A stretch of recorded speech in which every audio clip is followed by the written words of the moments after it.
It's a paper trail that documents the battle Tracey and Andrew Buckett have fought since January. They took their 3 children to the Algarve during term last October, partly, they say, because their youngest, Noah, has behavioural difficulties and struggles in the heat and with large crowds. But they ended up in court, pleading guilty to truancy and ordered to pay a fine of £450. I wanted to plead not guilty because we weren't guilty of the children playing truant, but we were told we had to plead guilty. Yeah, I mean, if we hadn't pleaded guilty, then obviously they would adjourn the case and had it back for a trial, which then would have cost, extra costs involved with solicitors and also court costs. We're not in a position to do that.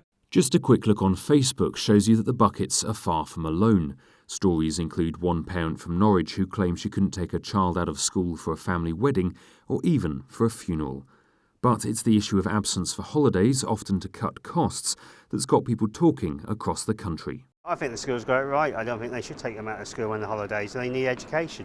Why should they have 6 weeks off or whatever, and why should they have, out of school? I have actually got quite a level of sympathy for the schools, because I think if people are taking children out, that does sometimes mean that other children in the class then have to catch up when work is repeated. I'd be quite happy to pay the fine if I had to. They're quite well okay in school, so I don't see any harm them missing that, really. In the Bucketts' case, Taveram Junior School head Paul Stanley tried to withdraw the fines for 10-year-old Thomas, but was told he couldn't because the family hadn't met strict criteria. He says that there are gaps in the system, but that changes coming in should help heads deal with similar cases in the future. There is, I've been assured, some flexibility in the system in the future, in that heads can retrospectively authorise absences if more evidence emerges or if more information emerges, even when the fixed penalty route has been pursued. So I'm assured over the last week or so that things have changed and that we can find a way forward that works for schools and for parents. The County Council's bringing in new guidelines for such issues in September.